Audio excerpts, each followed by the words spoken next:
Me llamo Gregory Logan Ramos y lo que voy a contarte no es solo mi historia, sino un relato que sacudió a todos los que me conocían. A simple vista, era un adolescente común, un estudiante que pasaba desapercibido. Pero lo que ocurrió en 2018 destapó algo mucho más oscuro. Una decisión, un momento de ira, cambió mi vida para siempre y destruyó algo invaluable: la vida de mi madre. En este relato te llevaré a través de los detalles de mi crimen, el juicio que enfrenté y cómo me convertí en el protagonista de uno de los casos más escalofriantes de Florida. Quédate conmigo hasta el final para descubrir cómo algo tan impactante puede ocurrir en una familia aparentemente normal. Nací en DeBary, Florida, un lugar tranquilo, donde la mayoría de las personas parecen llevar vidas normales. En apariencia, yo también era uno de ellos. Mi madre, Gail Cleavenger, era una mujer dedicada y amorosa, pero también muy estricta. Ella se preocupaba profundamente por mi futuro, a menudo más de lo que yo podía soportar. Esa preocupación constante, que para ella era una forma de amor, para mí se sentía como presión. En la escuela era un chico promedio. No destacaba, pero tampoco me metía en problemas serios. Mis compañeros y profesores pensaban que era un adolescente normal, aunque algo callado. Sin embargo, nadie sabía lo que pasaba en mi interior. Me sentía incomprendido, atrapado en una burbuja de expectativas que no podía cumplir. A medida que pasaba el tiempo, esa rabia se acumulaba dentro de mí, como una olla a presión. Las discusiones con mi madre eran constantes. A menudo empezaban por cosas pequeñas: una mala nota, una tarea que olvidé, o simplemente mi actitud desinteresada. Aunque ella intentaba motivarme, yo lo percibía como un ataque.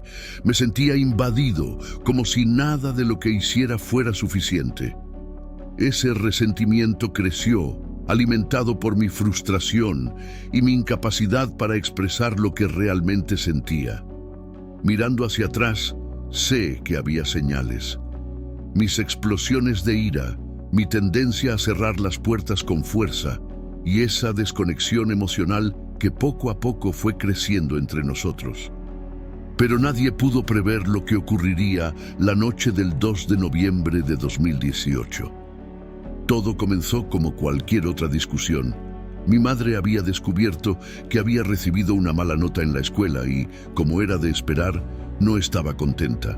Su tono, esa mezcla de decepción y autoridad, me hacía sentir diminuto, como si nunca pudiera cumplir sus expectativas. Esta vez, sin embargo, la discusión se sintió diferente. Mi enojo no se apagó después de que ella se fue a dormir. En cambio, creció, ardiendo dentro de mí. Esa noche, mientras ella descansaba, tomé una decisión impulsiva, una que nunca podría deshacer. Entré en su habitación, mis manos temblaban. Recuerdo sentir mi corazón latiendo con fuerza, pero también una sensación fría, como si estuviera desconectado de lo que estaba a punto de hacer. La estrangulé. Fue un acto que duró 30 largos minutos, en los que luchó por su vida. Incluso ahora, puedo recordar su mirada, una mezcla de sorpresa, miedo y, finalmente, resignación. Cuando todo terminó, me quedé allí, paralizado. El silencio en la casa era ensordecedor. Miré su cuerpo inmóvil, tratando de entender cómo había llegado a ese punto. Pero la realidad me golpeó de inmediato. Había matado a mi madre. En lugar de enfrentar lo que había hecho, mi mente empezó a buscar una salida. Sabía que no podía esconderlo por mucho tiempo, pero traté. Llamé a 2 amigos, mintiéndoles descaradamente. Les dije que un intruso había entrado a la casa y que había matado a mi madre. Les pedí que me ayudaran, y aunque dudaron al principio, accedieron. Juntos, llevamos el cuerpo de mi madre a una iglesia cercana. Intentamos improvisar un lugar donde ocultarlo, usando un fuego para enterrarla.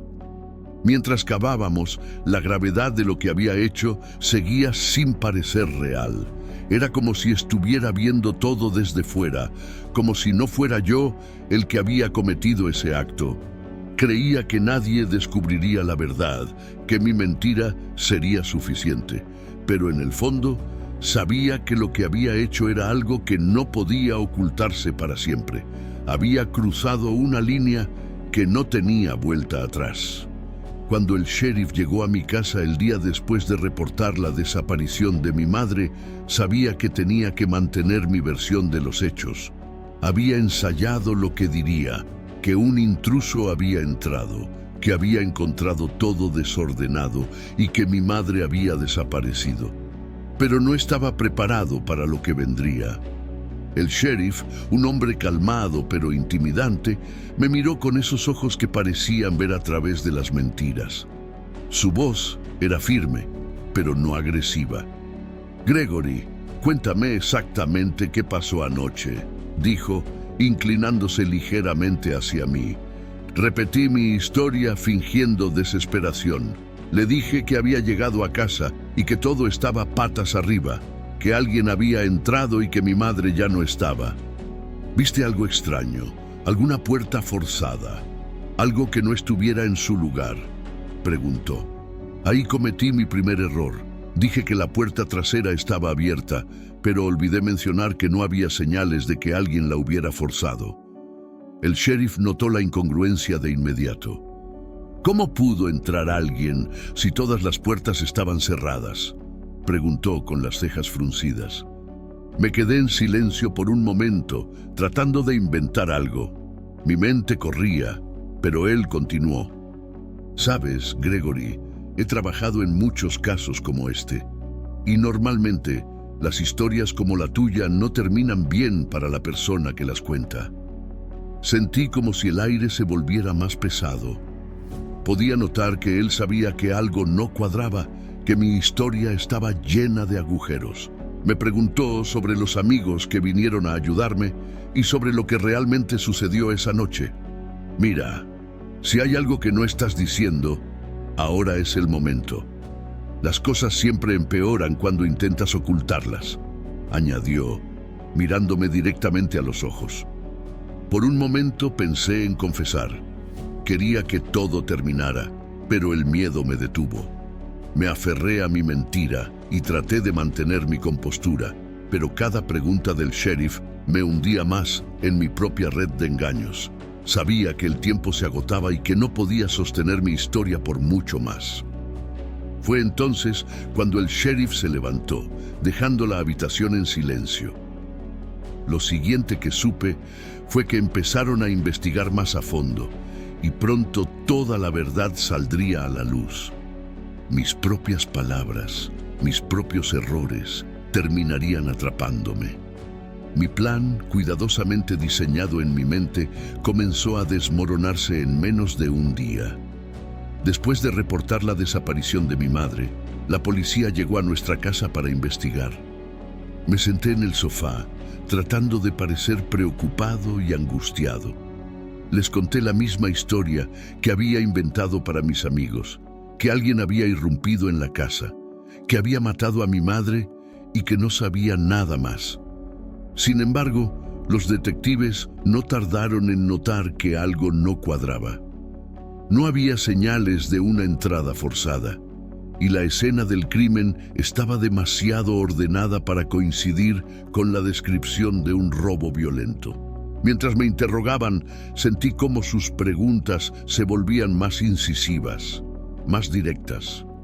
«Gregory, ¿estás seguro de que esto es lo que pasó?», preguntó uno de los detectives mirándome fijamente. A medida que continuaba el interrogatorio, mi versión de los hechos comenzó a cambiar.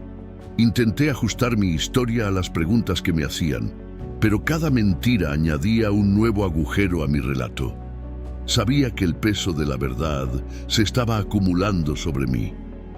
Después de horas de presión, finalmente lo confesé todo.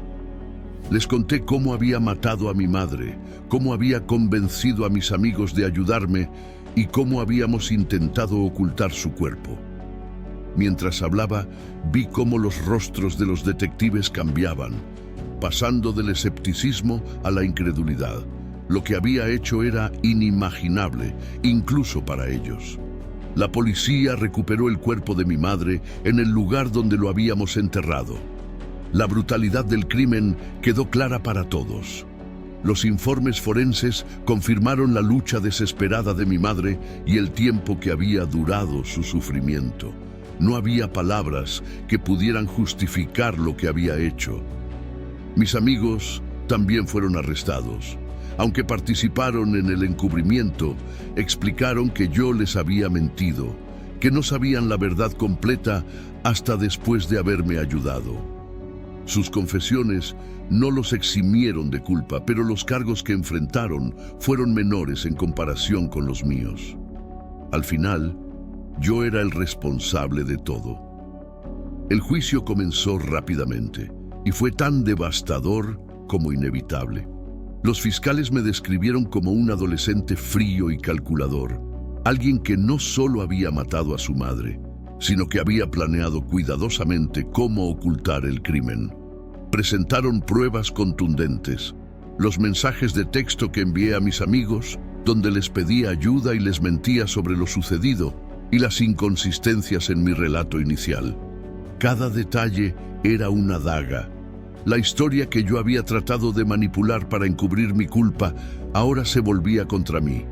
Los testimonios de los detectives, de mis amigos y los análisis forenses pintaron una imagen de alguien que había actuado sin piedad y luego intentó engañar a todos.